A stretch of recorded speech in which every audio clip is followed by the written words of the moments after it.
Hello everybody and welcome back to a brand new video. Make sure you like this video down below and subscribe to the channel if you are new.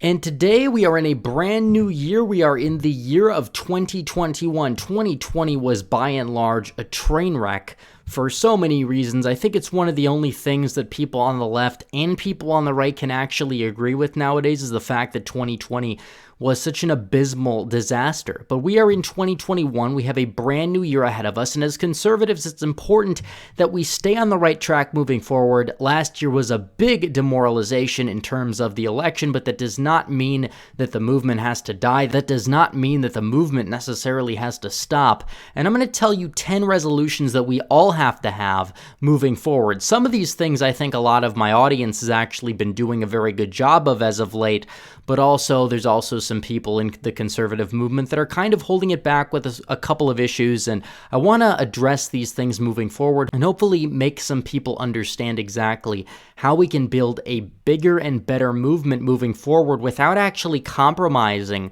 our values the way that we've been doing so over the past 50 or 60 years.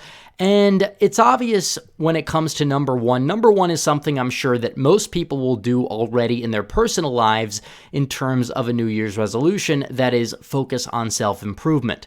Focus on reading conservative literature. Focus on expanding your own knowledge, but also make sure that you are mentally fit. Make sure you have a good sleep schedule, and also make sure that you are staying in good physical shape. Make sure you are staying in good health physically. Again, if we have 100,000 people that are just mentally sharp, that are just ready and prepared to take on the left, there is nothing that they can do. They are so incompetent, mentally and physically, to the point where they would have no idea how to handle it. And they say it only takes roughly 3% of the population to successfully change a nation, to successfully change a country. And that's exactly where we need to be moving forward as a conservative movement. And it starts at the base level. It starts with ourselves. How can we exactly be healthier mentally and physically? It starts with working out more. It starts with eating better. It starts with the very basic things of life, because those things are inherently conservative principles, like it or not. And that's resolution number one. Resolution number two is to get involved with politics. Get involved at a local level. A lot of conservatives have been complaining about our statewide parties, myself included, and our nationwide party as being a party that serves the establishment. But we can only change that from the ground up. So not only does that change at the national level and state level with us voting in primaries, which I'll talk about later, but also get involved, volunteer for the local party, change the direction of the local parties. That way we can also work our way up in that regard. That way we can have more potential candidates for statewide office that could potentially become rising stars in the movement that actually support true, authentic conservative principles moving forward. So that is something to take into consideration. It doesn't just start at the national level or even the state level. Also the local level, the county level, those are the Republican parties that we can really start to take over in, and we can start to raise our level of influence and make those parties more based, and it will trickle up to the national level over time. Again, we don't have a lot of time in this country. A lot of people in my comment section are getting very antsy about the potential of a secession, of a civil war, what could happen, and I understand their concerns. But in the meantime, when you only have roughly 6 years to save the civilization, they say a civilization lasts for 250 years. We're already, I believe, 254. 2021 needs to be a time where we get more involved in politics, and it starts at the local level. That is where we start, and we work our way up. And we can do so very quickly in 2022, but we have to secure our election. We have to secure the voting systems. And that is a very, very tough task moving forward. And obviously, the next couple of weeks could lead to a massive revelation in that regard in the legal process, but we'll have to wait and see. I don't want to jump the gun on that as well, but resolution number 3, get on alt tech. And this is a big one because we know what social media has been doing to largely conservative voices. A lot of people have been purged. A lot of people have been unpersoned in the process. It's very important that we stick together. It's very important that, at least as a backup, download Rumble, get a BitChute account, DLive, Parler. Make sure you follow the conservative influencers like myself on all of them. The links are in the description. I have a BitChute, I have a DLive, I have a Parler, I have a Rumble, because if Biden especially does take over, big tech is planning on increasing the level of crackdown on conservatives. It's not going to stop. Again, if you give them an inch, these people are ruthless. They will take a mile. So it's very important that moving forward, we get our act together. And part of it does include getting on alt tech to take in that information that we otherwise would not be able to take in. And alt tech is obviously growing. If you look at BitChute, if you look at Rumble and Parler, they're all in the top 500 most visited websites. And these things were not even a thing a year or two ago, but here they are, and they are really making waves. So that is resolution number 3, get on alt tech. Resolution number 4 is stay white-pilled, which means, for those who don't know what white-pilled means, it means to stay positive. Obviously, this election was a big demoralization, and a lot of people are talking about not voting ever again based on what happened in the election, but that's exactly what they want you to do. This is how dictators take power. They demoralize you, and in that regard, you won't be able to go vote because you don't feel like you have to go vote because you don't have any confidence in the system. However, it starts with primaries, it starts with voting, and obviously we're going to have to vote as hard as possible in the near future to overcome what's taken place, and hopefully we can secure our voting system. But either way, 2022 is going to be a massive, massive year in terms of being able to elect Republican governors in places like Wisconsin, Michigan, and Pennsylvania. But not just that, but actual conservatives in the mold of Ron DeSantis who will actually go out there and secure the voting system the way that Ron DeSantis did in Florida. Look at Florida this election cycle. It moved right by several points, and historically when Florida moves right by a couple of points, Michigan, Wisconsin, and Pennsylvania, those are the states that typically also move right by a couple of points, but that didn't happen this election cycle, and it really scratches my head why. And you could look at the local leadership, and you could look at the way the elections were conducted, and we could start to have that conversation. But I have to stop myself right here because obviously YouTube's guidelines, but in the meantime, it's important to take that into consideration and realize that we were able to fix the system in Florida after what we saw in 2018. That's when the Stop the Steal hashtag was actually originated. So it's important to stay positive and white-pilled because we can change this, especially if we stick together and especially if we don't stay demoralized. Resolution number 5, stop trying to appease the left. This is a very big one because a lot of the people are asking me, Radical, why don't we win anymore? Why don't we win? Why don't we have any wins for the conservative movement? Obviously, we did see Trump win, and then you had a little bit of policy wins here and there, but there weren't any big wins for the conservative movement. The left seems to be getting a win every other week or so. It seems like the Republicans have only one major victory outside of Trump since the 1950s, and that was the downfall of the Soviet Union, which took place in the late 80s into the early 90s. So in terms of getting major policy victories, it seems like the conservative movement has taken a lot of setbacks, and mainly it is because so many people are more focused on keeping up their appearances with the establishment. They're so focused on appeasing the left and focusing and working within the left's Marxist social framework to the point where nothing gets done, and you're just pushing the country down the road even further to the left. You're acting like liberals or leftists, but at the same time have this appearance of moving at the speed limit to the public, and that's not what we need moving forward. We need to stick to our values. I'm sick of conceding every issue to the left 5 years after the fact, and it's important that we stay true to our moral framework moving forward. It's the only thing we can do to really save this country, the only thing we can do to save this movement moving forward, because that's the way the country is going. The country is moving to the left.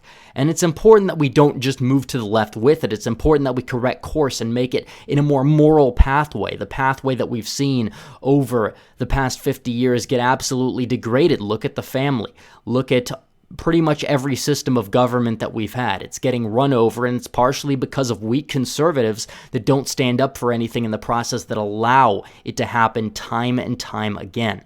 Which brings us to number 6. The conservative establishment is not your friend. And most people know this, and it's important to keep this in mind moving forward, not just this year, but also 2022, 2024, and any future election.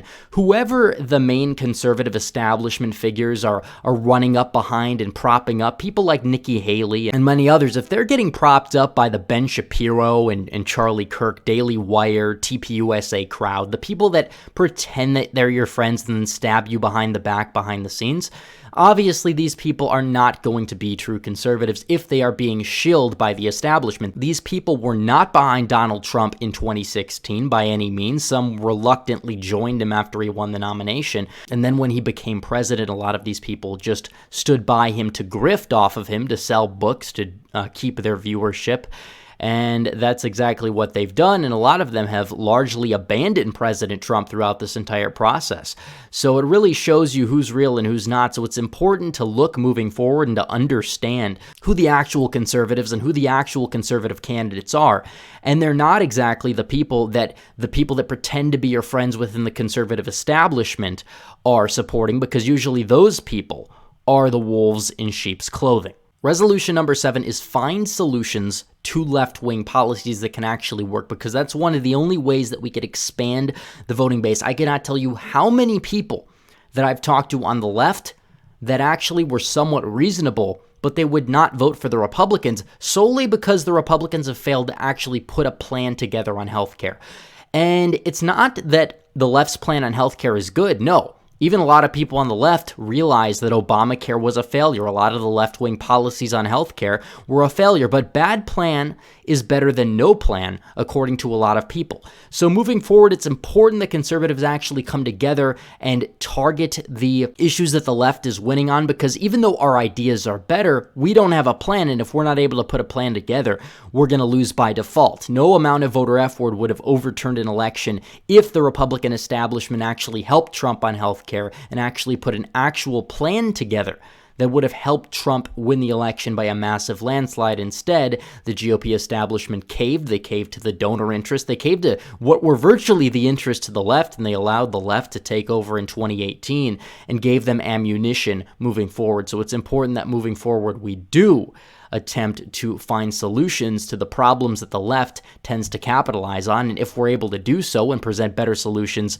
the left will be dead on arrival in the process. Resolution number 8 is understand how to effectively attack the left on economic issues. And I will say this, attacking Joe Biden and the establishment Democrats as socialists, that doesn't exactly play out too well, because Biden is not a socialist. He's not. He's a regulatory globalist, global capitalist. Now, Biden is by and large controlled by social Marxists on a wide variety of cultural issues. However, when it comes to the economic issues, Biden was not the socialist candidate this election cycle.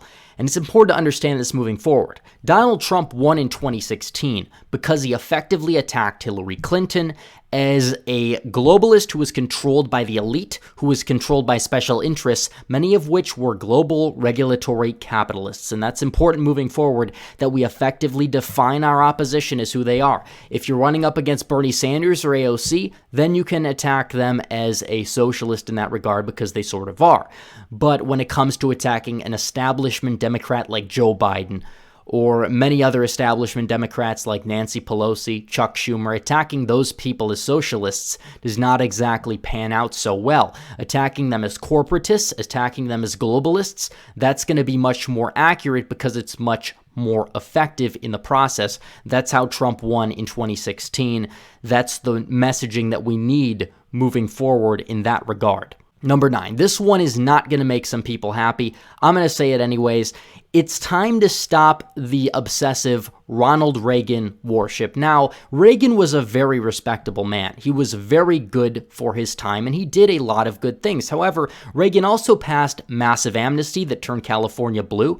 He passed massive gun control measures as well, and also the first no-fault divorce laws in this country that absolutely gutted and destroyed the American family. And Reagan on policy was more similar to Mitt Romney than Donald Trump. So while Reagan was good for the time, saying that Reaganomics or Reaganism is going to change the future the way that a lot of people over at the Daily Wire are saying, it's not exactly true. Reagan was decent for his time. He had pros. He also had cons. However, it's time to leave the Reagan worship in the past and move forward to 2021. We're going to have to focus on effectively making a strong national populist movement. And part of that involves leaving many elements of what was known to be Reaganism in the past. Again, Reagan has not been in office for over 30 years at that point, so it's important to move forward and continue to fight relevant ideas in the future. That's how we're going to win. And this is the last resolution. Resolution number 10 for conservatives: grow some balls in the primary season. We need to go out there and effectively not be afraid to vote for somebody because they're anti-establishment, not be afraid to vote for somebody because they're not an incumbent. Primary every single incumbent that we possibly can. Replace them with an America First conservative. This is not just for 21, this is for 2022, but I look at the fact that a lot of establishment Republicans manage to win elections and then stab their pro-Trump constituents in the back time and time again. Look at Adam Kinzinger in Illinois 16th.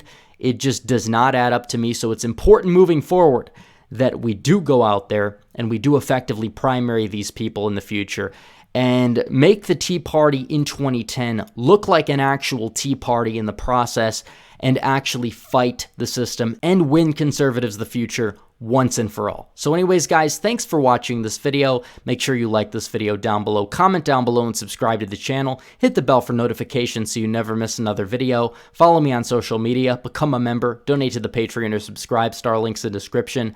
As always, guys, thanks for watching. Red Eagle, out.